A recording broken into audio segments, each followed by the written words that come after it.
Hoje é sábado, tem em comum aqui na Inova. E no meu programa de hoje eu converso com o Juarez Silva Júnior, historiador, jornalista, escritor, que vai falar sobre a história, sobre a memória da cidade de Manaus. Retorno com o programa em comum pela Inova, emissora da Rede Caldeirada de Comunicação, e eu gosto muito de assuntos diversos aqui no programa e de uma forma muito formal, né? Abordado de uma forma leve, gostosa. E antes de entrar no ar aqui, eu gosto sempre de bater um papo com o meu entrevistado, o próximo entrevistado, e o Juarez Silva Júnior, que está aqui ao meu lado, que é jornalista, meu colega, formado também, me falava de novos projetos que ele tem desenvolvido. E eu, com toda a curiosidade, até porque eu amo esta cidade, existem histórias que não estão bem esclarecidas na história da nossa cidade, ele falava de novas ideias, novas informações, novas pesquisas que ele tem realizado em relação a algumas histórias, como eu já falei anteriormente, que estão esquecidas na nossa cidade. Juarez, muito obrigado pela sua presença aqui. Eu sei que você faz parte do projeto do Tribunal de Justiça, de preservação da memória do Tribunal de Justiça. É uma pesquisa bem abrangente, né? Você mergulhou nessa pesquisa para trazer para todos nós, para ser preservado para as futuras gerações, tudo que o Tribunal de Justiça fez. Mas, particularmente, por fora, por você mesmo, você tem outras pesquisas que estão sendo realizadas, né? E uma delas que me chama a atenção até hoje, que existem várias informações desencontradas em relação à Área Ramos, que foi uma violinista assassinada misteriosamente com 19 anos ou 21 anos, não me engano, no início do século passado. Isso. No Ideal Clube, durante um evento, uma festa de Réveillon. Foi Carnaval ou Réveillon? Carnaval, né? Eu tinha muito...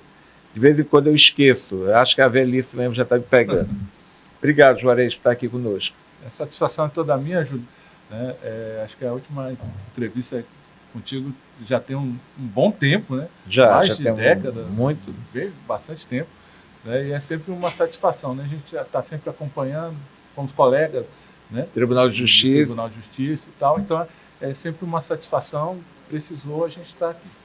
Agora, a história da Área Ramos, realmente. O que aconteceu com a Área Ramos? Nós temos informações precisas ou elas são muito desencontradas ainda?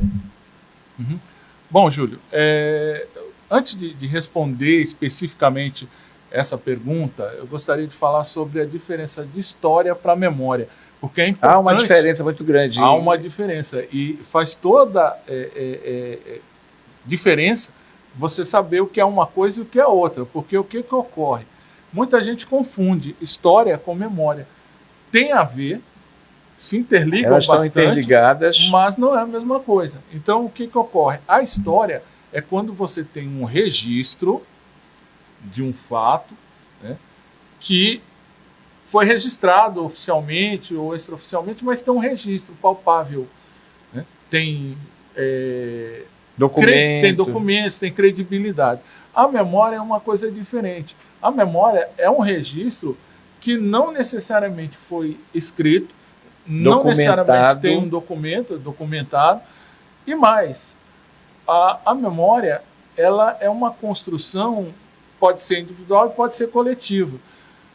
E nem sempre é precisa, porque a memória normalmente é oral. Então, aquela coisa que o bisavô contou para o avô, que chegou no pai, que chegou a você, é totalmente imprecisa, sem prova, sem evidência, sem uma credibilidade.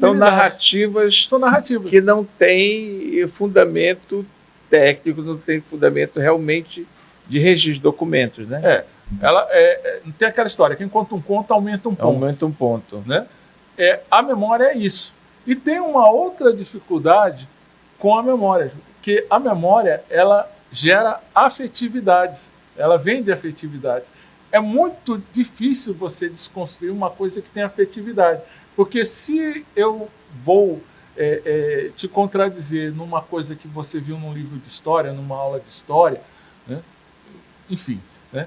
É mais fácil, porque eu tenho ali uma evidência, né? E você não tem um apego àquela narrativa original que você tinha. Quando a gente está falando de memória, aí a afetividade faz você ter uma dissonância cognitiva com relação aquilo. Você não quer largar aquela verdade que... É verdade absoluta sua, né? É praticamente sua, né? Exatamente. É muito difícil. Você vai falar, não, meu avô não estava mentindo. Não, meu avô não é mentiroso, né? Eu me lembro, Juarez, você falando nisso, a gente vai voltar para a área Ramos, o telespectador pode dizer que nós saímos da área Ramos, é que eu me lembro que antigamente nós tínhamos muito medo das cacimbas, porque tinha a mãe da cacimba, né? Uhum. A mãe d'água, né? Então todo mundo que ia ali perto da cacimba tinha medo de cair numa cacimba e morrer porque a mãe d'água levava. E ali na Compensa nós tínhamos o Igarapé do Franco. Então, 5 horas da tarde, das 5 da tarde, eu ficava chamando os meninos para voltarem para o cemitério, porque eu dizia assim, olha, a mãe d'água vai nos levar, a mãe d'água vai nos levar. Então, isso aí é memória ou história? É memória, né? Isso não tem uma verdade. Na história não é, né? É uma crendice, é o quê? Memória, porque é transmitida oralmente de geração em geração.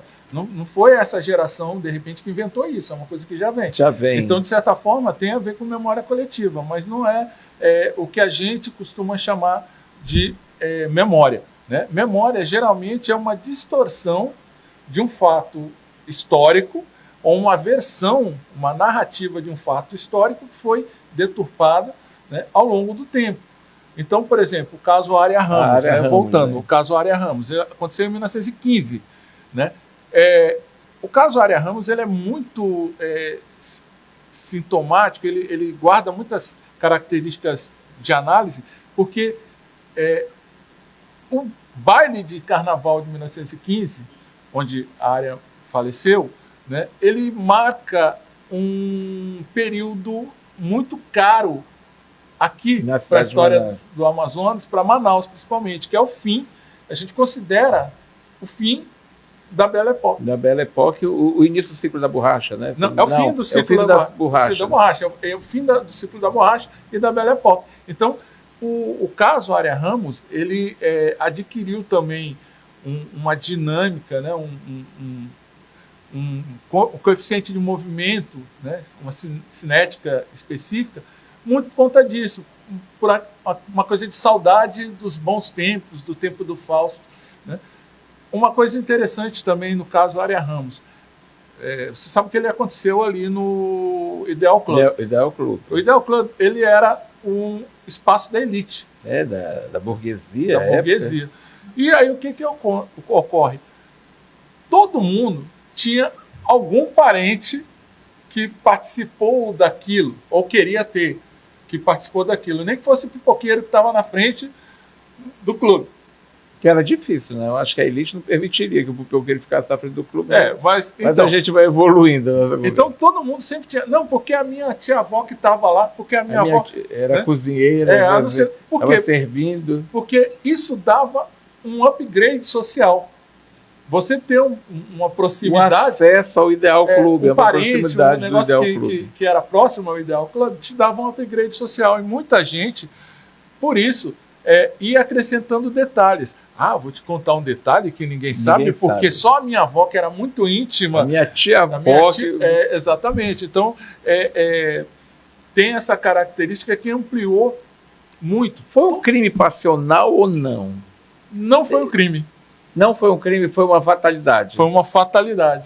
E essa é uma das coisas que dizem algumas narrativas que ela teria um namorado, um noivo inconformado, que não sei mais do que, com término, ela trocando violino ali, tanto que tem um jazigo, a estátua, ela tocando violino no cemitério São João Batista, e a gente não sabe. Aí dizem que aquela casa ali na esquina da Leonardo Malcher com a Getúlio era da família dela, do possível matador, isso, né? Aí é que está.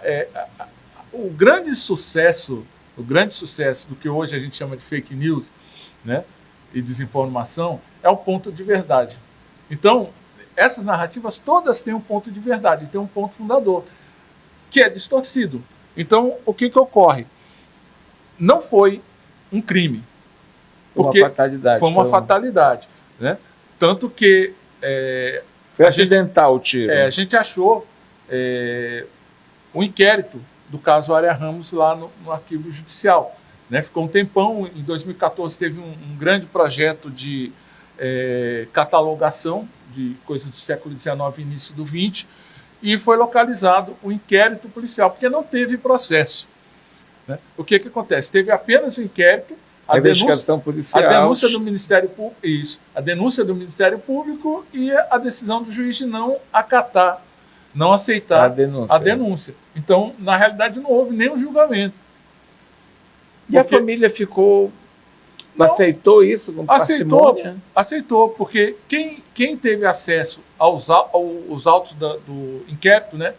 Quem teve acesso ao inquérito e viu os testemunhos, tem a certeza de que foi uma fatalidade. Mas de onde veio esse tiro? Tem uma investigação? A polícia chegou a uma conclusão? Teve o atirador confessa.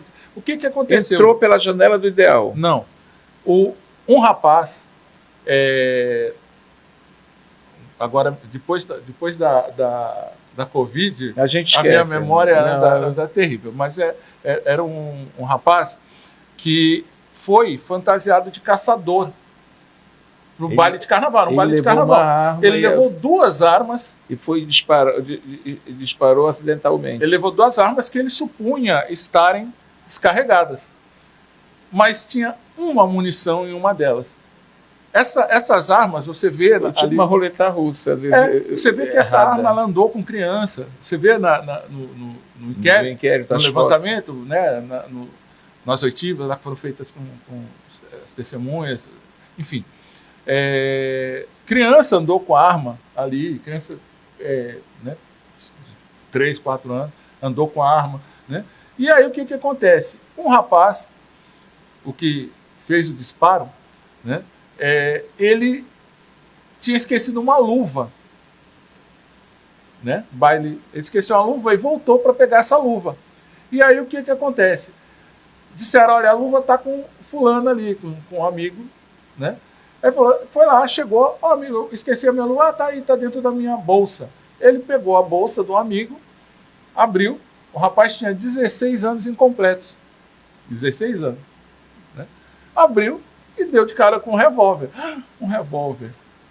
E pegou aquele revólver, né? Foi manusear, sem cuidado. Pegou o revólver e foi manusear, né?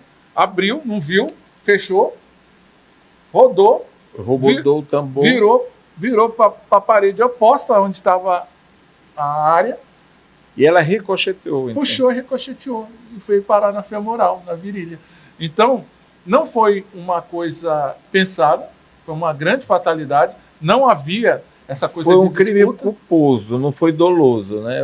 Não teve a intenção de matar, né? Na realidade, o crime que foi indicado pelo juiz, Ministério Público, né, que foi pedido, foi porte de arma, né, ilegal, né, e tentou-se imputar uma dolosidade, só que o autor era menor, né, né, ele não tinha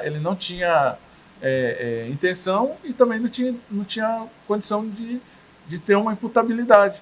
Então o juiz recusou, né, por não haver dolo. Juarez, e naquela época eu acho que não tinha punição para menor de idade, né? Não existia a legislação que punisse menor de idade por esse tipo de crime, né? Não tinha. Hoje a gente nem usa mais o termo menor, né, de idade, mas... a época era. Então, tanto que tinha o juizado de menores, né? Isso aí, acho que não tinha legislação, a nossa... não era inimputável, né?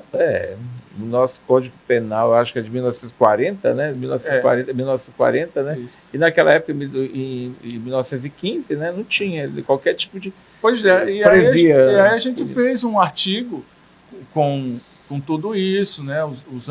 Colocando os depoimentos que foram feitos, né? O que tinha em volta, e foi chegado à conclusão de que realmente... É uma grande fatalidade lenda urbana. Mas esse crime também marcou muito a cidade, a história da Santa Etelvina. E todo mundo pensa que esse crime aconteceu no Santa Etelvina. Que acho que não tem nada a ver o local com o outro.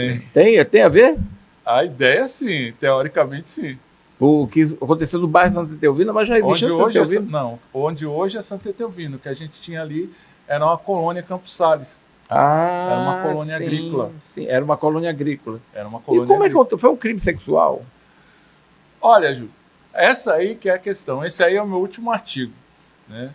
Vai ser apresentado, inclusive, eu junto o artigo da Área Ramos com essa questão da Santa Etelvina, que não tinha um trabalho, vamos dizer assim, meio cientificizado, né, em cima dele, né? E, assim, o que eu vou dizer vai deixar muita gente chateada, tal qual quando a gente fez o trabalho da Área Ramos, né? É mais ou menos aquela coisa do, olha, Papai Noel não existe e fica todo mundo com raiva da gente. O caso da Área Ramos era um caso que aconteceu, uma história real, que teve uma distorção ao longo do tempo. A memória coletiva adotou uma narrativa, né, própria. Cada um diferente, mas você tem ali uma parte boa de verdade e tal. No caso de Santa Etelvina, a coisa complica bastante, viu, Júlio? Porque ela existiu. Não há nenhum registro histórico que possibilite a gente dizer isso. Olha só, a gente fica... Então a existência dela não é comprovada. Não tem um registro histórico, pelo menos por enquanto. E como é que surgiu isso? Pois é. Surgiu em que ano, em que época? Surgiu logo após o fato. O fato foi em 1901. Aí, utilizando os métodos históricos, né, metodologia histórica, fui verificar o que tem em 1901 sobre a situação. A imprensa não dá um pio, não fala nada sobre... Não tem nenhum registro na imprensa. Nada, a imprensa não fala nada. A imprensa oficial, né, o relatório do presidente do Estado, na época o governador chamava presidente do Estado, de 1902, só tem uma coisa que a gente pode dizer oficial, que diz assim: foi exumado do cemitério lá no Campos Sales, na colônia Campos Sales, os restos da quem em vida se chamou Etelvina e foi inumado, foi enterrado no cemitério São João Batista. Só isso. Não dá detalhe, não diz... Não tem inquérito policial, não tem nada. Não tem inquérito, não diz se era a mesma pessoa, se era uma mulher, se existiu, E o que acontece?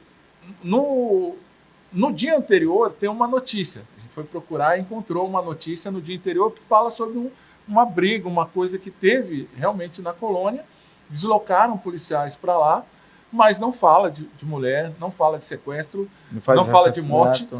O relatório de saúde, né, que era feito, inclusive foi assinado pelo Dr. Miranda Leão, se eu não me engano, na época. Não tem morte, não aconteceu morte violenta naquele período, não tem nenhum registro de morte violenta. Aí o que acontece? Só começa a ter referências a Santa Etelvina em 1909. A coisa teria acontecido em 1901, 1909, que 8 anos depois, começa a ter, né, alguma coisa lá na visita no túmulo e tal. Isso vai até 1950. Em 1950, um historiador conhecido aqui, o Júlio Shoa, né, o pessoal mais antigo deve conhecer, ele publica no jornal uma história dando detalhes sobre o caso Santa Etelvina, né, falando que ele já tinha escrito na década de 40 sobre, né, e ele confessa no que ele escreveu lá que esses dados ele estava trazendo a partir de um folhetim escrito por um poeta. Não era uma fonte, vamos dizer, histórica. Ele estava considerando como realidade histórica aquela produção poética de um... que poderia ser uma mera produção poética. Uma ficção. E aí foi embora. Não seria o primeiro caso, né? Por exemplo, o caso de Dandara, não existiu Palmares, também? Não. O Dandara surge... E a gente chora com a história de Dandara até Dandara hoje. Surge vira uma música, Dandara. Dandara surge numa obra de ficção, num romance. E todo Quer dizer que Dandara não existe? Não. Historicamente, não. Olha só, a gente descobre que Dandara não existiu. Não Historicamente existe. Não tem registro, não tem nada. Juarez, muito obrigado pela tua colaboração, pela tua determinação de vir aqui conosco. Fazia tanto tempo que você não vinha aqui. E é sempre um prazer a gente mergulhar nessa história, nessa memória, nessa da nossa cidade, do nosso estado, porque eu não conhecia esse caso do índio de Maués. E a gente ouvia falar, acho que no livro de história, não sei, não me lembro. E é um caso cabeludo. Realmente então a gente vai querer daria um bom livro, olha. E um bom filme. E um bom filme. Obrigado, Juarez, obrigado mesmo. Obrigado. Vou deixar as tuas redes sociais aqui. Tá.